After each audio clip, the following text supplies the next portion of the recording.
Hi friends, welcome to my channel. ఈరోజు video చాలా ఇంట్రెస్టింగ్గా ఉందండి. వీడియోని ఎక్కడ స్కిప్ చేయకుండా ఎండ్ వరకు చూసేయండి.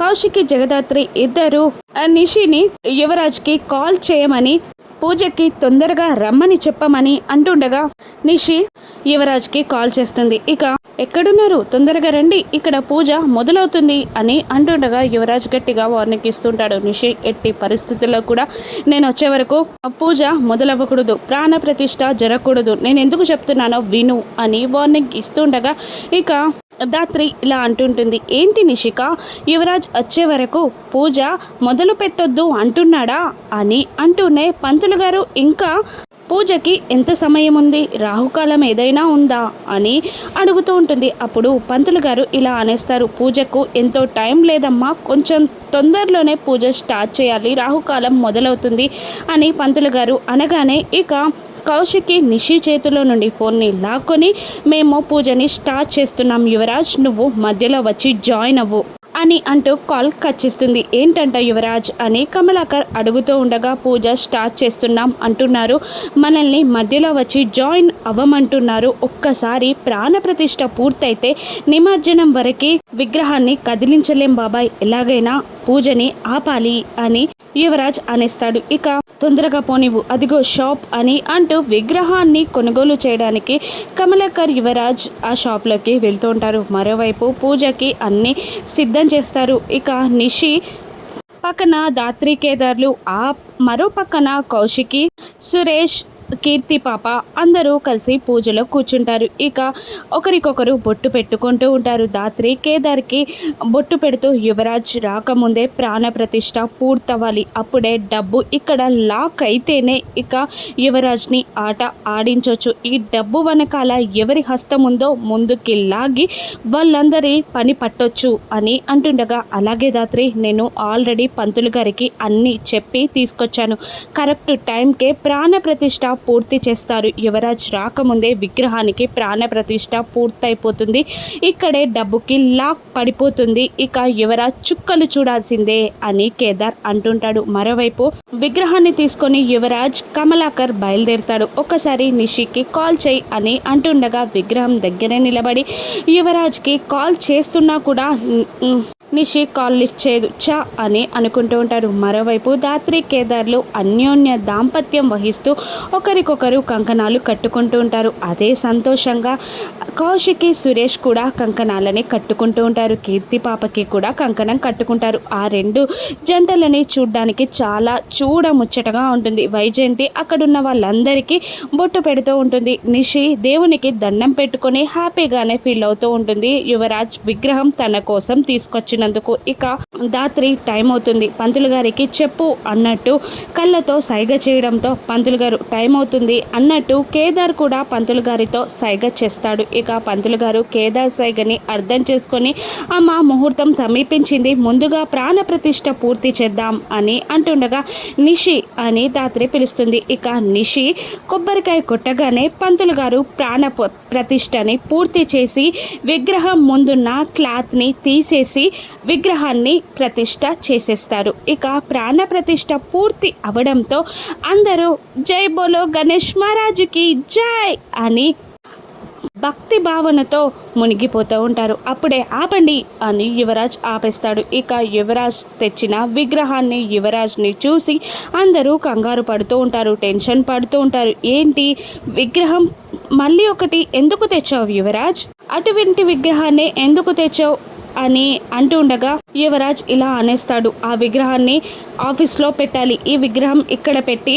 ఆ విగ్రహాన్ని తీసుకెళ్ళిపో బాబాయ్ అని కమలాకర్ని యువరాజ్ అంటూ ఉండగా ఇక మళ్ళీ కేదార్ యువరాజ్ ముందుకు వచ్చి, యువరాజ్ ఆల్రెడీ విగ్రహానికి ప్రాణప్రతిష్ఠ పూర్తయింది, ప్రాణప్రతిష్ఠ పూర్తయ్యాక విగ్రహాన్ని నిమజ్జనం వరకు కదపకూడదు యువరాజ్ అని కేదార్ అంటుండగా, అది నా విగ్రహం, నేను ఎక్కడికైనా తీసుకెళ్తాను, నీకు అవసరం లేదు, నువ్వు జోక్యం చేసుకోకూడదు అని యువరాజ్ కేదార్ని తిడుతూ ఉండగా ఇక దాత్రి ఇలా అంటుంటుంది, ఇంట్లో చిన్న పిల్లలు, పెద్దవాళ్ళు ఉన్నారు యువరాజ్, మన సాంప్రదాయం ప్రకారం విగ్రహాన్ని ఒక్కసారి ప్రాణప్రతిష్ఠ చేసి ప్రతిష్ఠించాక నిమజ్జనం వరకు కదపకూడదు, అలా చేస్తే అరిష్టాలు మొదలవుతాయి అటువంటి పనులు మనకెందుకు, మన సాంప్రదాయాన్ని గౌరవించాలి కదా అని ధాత్రి అంటుండగా వైజయంతి కూడా ఆ అమ్మి చెప్పింది నిజమేరా, ఎందుకు ఇలా మాట్లాడుతున్నావు అని అంటూ ఉంటుంది వైజయంతి. ఇక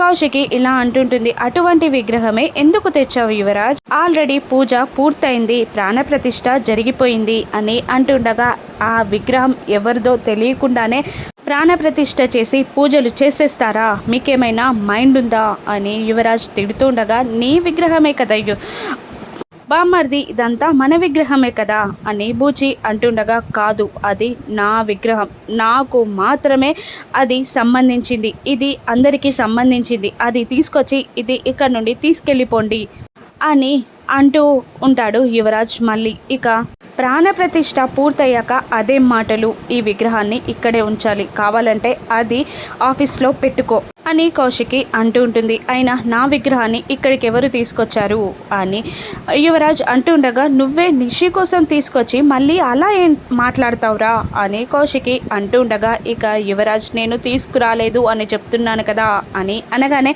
ఇక నిషి యువరాజ్ ముందుకు వచ్చి నాతో గడపడానికే నీకు టైం ఉండదు, అటువంటిది నువ్వు నా కోసం విగ్రహాన్ని తీసుకొచ్చావు అనుకోవడం నా తప్పే చ అని అంటూ కోపంగా అలిగి వెళ్ళిపోగానే వైజయంతి ఇలా అంటుంటుంది, పండగ పూట అమ్మాయిని ఎందుకు అలా బాధ పెడుతున్నావురా అని అంటూ నిషిని ఓదార్చడానికి వెళ్ళిపోతుంది. ఇక నువ్వేం చేస్తున్నావో ఏ టైంలో ఎలా ఉంటావో అర్థం కావట్లేదురా యువరాజ్ అంటూ పూజకి టైం అవుతుంది, ఫ్రెష్ అయి మళ్ళీ పూజలో కూర్చుందాం రండి అని అంటూ కౌశికి వెళ్ళిపోతుంది. ఇక కేదార్ కూడా దగ్గరికి వచ్చి పూజకి రెడీ అవ్వండి బ్రో అని అంటూ వెళ్ళిపోతాడు. ఇక ధాత్రి కూడా ఇప్పుడే కదా పూజ మొదలైంది, అంత కంగారు పడుతూ అలసిపోతున్నావేంటి అని అంటుండగా యువరాజ్ కోపంగా చూస్తుంటాడు. అదే పూజ ఇప్పుడే మొదలైంది కాబట్టి ఎలా అని ధాత్రి ఎగతాళిగా మాట్లాడుతూ ఉండగా ఇక అదే ఫ్రెష్ అయి పూజకి కూర్చోండి అంటూ ధాత్రి వెళ్ళిపోతుంది. ఇక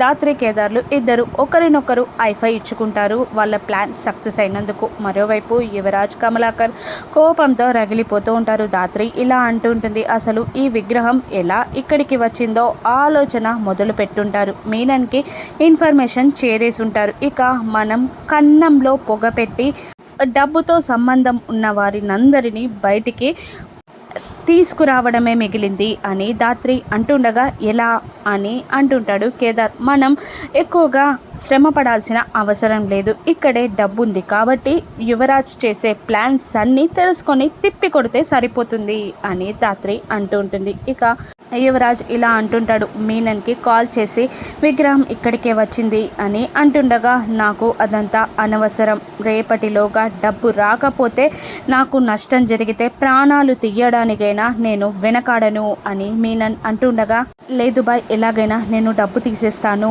అని యువరాజ్ ఒప్పుకుంటాడు. ఇక ఎలా ఎలా అని అడుగుతుండగా రాత్రిపూట అందరూ పడుకున్నాక విగ్రహం నుండి డబ్బు తీద్దాం, జగదాత్రి కేదార్లు ఆ చుట్టుపక్కల రాకపోతే అదే చాలు, మనం వాళ్ళు రాకుండా చూసుకోవాలి అని అంటూనే విగ్రహం ఇక్కడికి తెచ్చిపెట్టిన వాళ్ళని చంపేస్తాను అని అంటుండగా లేనిపోని సమస్యలు కొని తెచ్చుకోకు, ఆ డబ్బుని మనం బయటికి తీయాలి ఫస్ట్ అని కమలాకర్ అంటుంటాడు. ఇక ఎవరి పనుల్లో వాళ్ళు పడిపోతారు. ఇక కౌశికి నిషి సుధాకర్ అక్కడ కూర్చుని ఉండగా యువరాజ్ నిషిని అమ్మి అని అంటుండగా పో అని కసురుతూ ఉంటుంది. ఇక ధాత్రి వచ్చి అందరికీ ప్రసాదాన్ని పంచుతూ ఉంటుంది.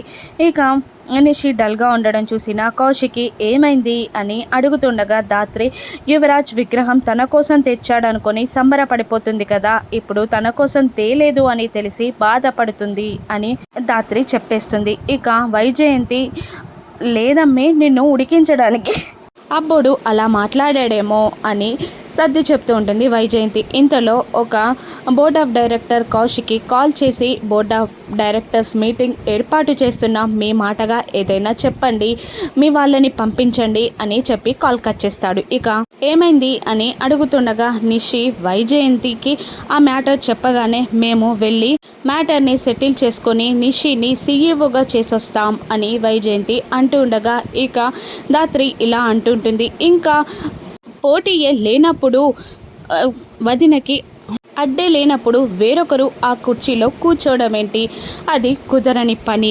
వజ్రపాటి గ్రూప్ ఆఫ్ ఇండస్ట్రీస్కి ఎప్పటికీ వదిని సీఈఓ అని దాత్రి అంటుండగా, ఇక కేదార్ అయినా ఆ కుటుంబం పెద్దగా అది అక్క హక్కు, అంతేకాదు అది ఒక బాధ్యత కూడా, ఎవరి వల్ల కూడా అది కాదు అని కేదార్ అంటూ ఉండగా, ఇక అనుభవం లేని వాళ్ళని ఆ కుర్చీలో కూర్చోబెడితే అంతా సర్దుకొని బయటికి రావాల్సిందే అని సుధాకర్ అనేస్తాడు. ఇక నిషి లేచి క్లాప్స్ కొడుతూ, బాగా మాట్లాడారు మామయ్య గారు, మేమేమో పరాయి వాళ్ళం, వాళ్ళేమో మీకు అయిన వాళ్ళు అయ్యారు కదా అని నిషి అంటుండగా, ఇక అలా అనలేదమ్మా నేను అని అనేస్తాడు సుధాకర్. ఇక దాత్రి కూడా అదే మాట అంటుండగా, నువ్వాపు, నువ్వు మాట్లాడకు, మా మధ్యలో చిచ్చులు పెట్టి నువ్వు బాగానే మాట్లాడుతున్నావు అని నిషి దాత్రిని తిడుతూ ఉంటుంది. ఇక వైజయంతి ఇలా అంటూ ఉంటుంది, ఇక పరాయి వాళ్ళ చేతికి సింహాసనం వెళ్ళడం ఇష్టం లేదు కాబట్టి ఇక నిషిని సీఈఓగా